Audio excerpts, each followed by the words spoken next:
And men, I didn't realize this until I got married and then until I had kids. You're selfish.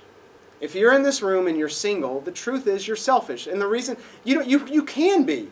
When you want to go here, you go here. When you want to do that, you do that. When you don't want to do that, you don't do that. Nobody's telling you or relying on you to do a certain thing. You can just do what you want. And so marriage, oftentimes for the man, is such a wake-up call because it jerks us out of that and causes us to see, whoa, I'm messed up. Or maybe it's just me. But when I got married, I was like, whoo, this is bad. But here's the thing we got to do. Two things I want to point out. First, we've got to get to know our spouses and know our families in order to help them flourish. This is a word to the passive man. In Acts chapter 7 and Acts chapter 8, there's a man named Saul, he will also have his name changed to Paul, who's persecuting the church. He had just oversaw the stoning of Stephen, the first Christian martyr. And so he's on his way to Damascus to go and persecute the church and go arrest Christians. Jesus has other plans for him because on that road he blinds Saul and saves him. He gives him forgiveness, gives him righteousness. But in the middle of all of that, Paul's just having this experience where he's blinded, thrown off his horse, like what the heck is going on? And he says in Acts chapter 9 verse 5, and he, being Paul, said, "Who are you, Lord?" And Jesus responds, "I am Jesus whom you are persecuting." Now we're supposed to love our wives like Christ loves the church. We just see how Christ loves the church because Paul wasn't persecuting Jesus. Jesus had ascended into heaven.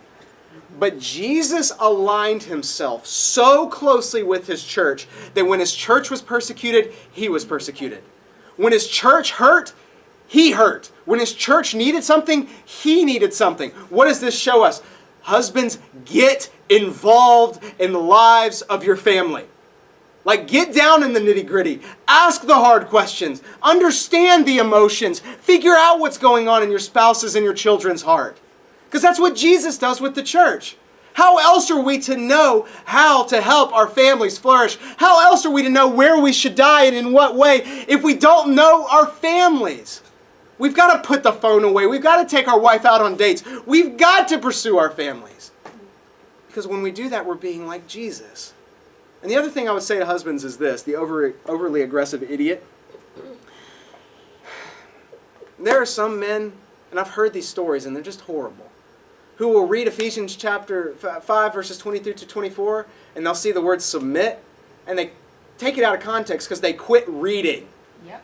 And what they do is they say, you're supposed to do this because I said so. And they're overly aggressive, and they're just sitting there doing everything. They're being selfish. They're being nothing like Jesus. You're treating God's daughter like she's some sort of property. And listen, as a father who has daughters, you treat my daughter like that, there's very few things that will bring me to a rage. That's one of them. That is one of them. And I'm talking like I am about as peaceful as they come. That is one of the things that I'd be like, where's the hammer? Where's the bat? Like, we're taking care of this problem. And that's how God feels about men who treat his daughters like their property and runs them over.